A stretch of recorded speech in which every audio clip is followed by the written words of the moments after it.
ketika seorang anak laki-laki mendapat pertolongan dari dua orang laki-laki dewasa yang setelahnya dipanggilnya ayah dan juga papa.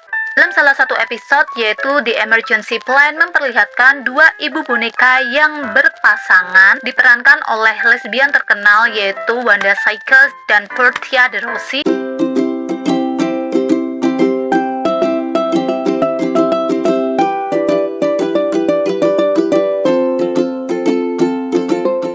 Hai, Assalamualaikum warahmatullahi wabarakatuh. Nama aku Lisa dan happy weekend semuanya. Karena ini weekend kita lebih santai aja ya. Jadi kita bakal bahas yang lebih soft-soft, tapi ini nggak kalah penting, apalagi buat bunda-bunda sama ayah-ayah. Kali ini aku bakal bahas tentang kartun-kartun yang diisi sama muatan LGBT. Belakangan ini tuh lagi disorot banget karena banyak kartun yang disisipin sama unsur LGBT. Dan FYI, kartun-kartun ini tuh bisa dibuka di YouTube Kids. Padahal aku tahu bunda-bunda di rumah nih ya, milih pakai YouTube Kids buat anaknya tuh biar lebih keprotek lagi. Tapi kok masih ada konten-konten kayak gini? Yang jelas butuh perhatian lebih dari bunda-bunda sama ayah-ayah waktu anak-anak lagi screen time. So, apa aja sih kartun-kartun yang ada muatan LGBT-nya? Langsung aja kita masuk ke pembahasannya. Let's go!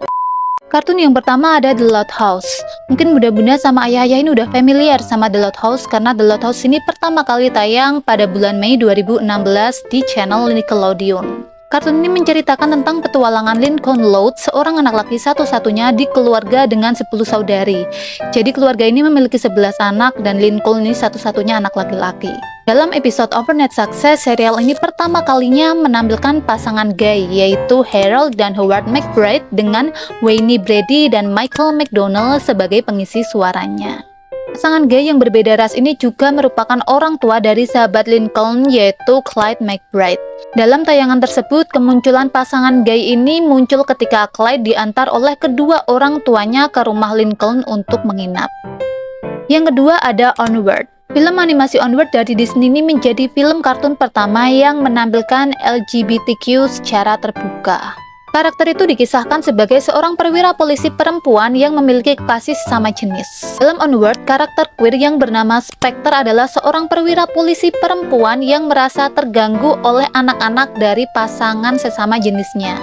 Buat yang belum tahu apa itu queer, jadi kalau di LGBT itu kan belakangnya ada Q, yaitu queer. Queer itu adalah orang ataupun kelompok yang memiliki ketertarikan atau hubungan romantis tanpa batas. Tapi mereka ini tidak mau dijuluki sebagai homoseksual atau lesbian atau bi. Jadi mereka ini tidak termasuk golongan ini karena memang ketertarikan mereka tidak terbatas. Mereka bisa tertarik dengan apa saja. Jadi bisa dibilang ini tuh kayak genderless kayak gitu. Next, yang ketiga ada Doc McStuffins. Doc McStuffins merupakan acara yang sangat populer dan mendapat dukungan dari berbagai penonton dengan latar belakang yang berbeda. Karakter utamanya adalah seorang gadis berkulit hitam yang bernama Doc yang suka membantu boneka-boneka binatang yang sedang sakit.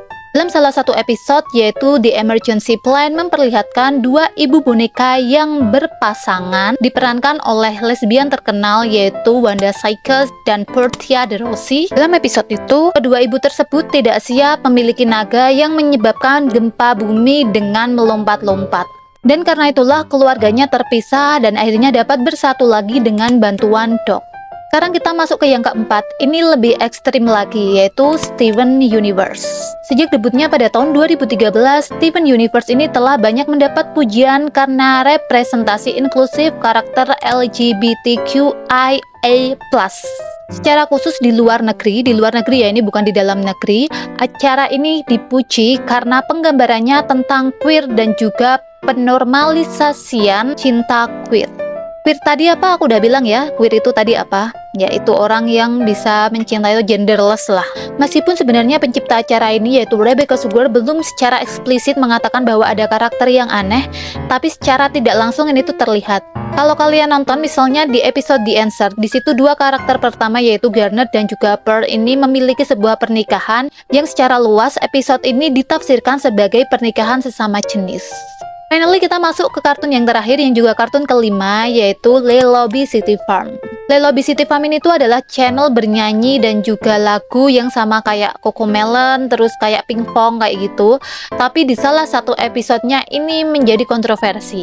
Kenapa begitu? Karena pada episode tersebut nih ada cerita ketika seorang anak laki-laki mendapat pertolongan dari dua orang laki-laki dewasa yang setelahnya dipanggilnya ayah dan juga papa. Terlebih lagi lagu ini sudah ditranslate ke dalam bahasa Indonesia.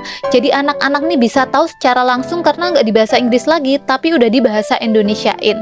Awalnya Lelobi City Farm ini cuman ada di channel YouTube mereka, tapi sekarang udah ada di channel-channel TV berbayar ya. Kalian udah tahu kan channel-channel TV berbayar apa? Dan FYI, kartun ini bisa ditemukan di YouTube Kids. Jadi kalau misalnya anak lagi screen time ini perlu banget parenting, perlu banget diliatin nih dia tuh buka apa, karena mungkin ini cuman lagu-lagu tapi ternyata isinya ya seperti itu. Nah itu tadi beberapa tayangan kartun yang disisipi atau ada unsur-unsur LGBT. Sebenarnya masih banyak banget, cuman aku nggak bisa masukin semua karena emang sebanyak itu. Salah satunya ya kayak Lightyear itu juga ada. Tahu kan yang ada di filmnya Toy Story yang robot itu kan dia ada film sendiri ya, film kartun sendiri. Di situ juga ada unsur LGBT-nya. Dan ya beberapa yang aku sampaikan tadi. Menurut pendapat kalian nih gimana tentang ini? Apakah menurut kalian ini penting atau enggak? Kalau menurut aku pribadi ini penting banget. Kenapa? Karena di umur-umur segitu nih anak-anak lagi golden age. Mereka lagi waktu-waktunya meniru apa yang mereka dengar dan juga mereka lihat. Nah kalau mereka ngelihatnya, mereka dengarnya kayak gini nih, apakah enggak mempengaruhi mental mereka, mempengaruhi orientasi seksual mereka, dan juga mempengaruhi gimana mereka besok gede, gimana, dan juga mempengaruhi gimana sih mereka besok gedenya. Jadi apa yang dia serap waktu kecil ini kan pasti akan mempengaruhi gimana besok mereka gedenya. Tapi menurut kalian gimana? Kalian bisa komen di bawah. Dan buat kalian yang mungkin punya saran-saran selanjutnya nih, hal-hal seru apa yang bisa aku bahas, kalian juga bisa komen di bawah. Ya buat yang belum subscribe, seperti biasa di subscribe dulu. See you at the next video. Thank you very much. Terima kasih udah nonton video ini sampai selesai. Assalamualaikum, bye. Sampai jumpa di hari Rabu. 126끝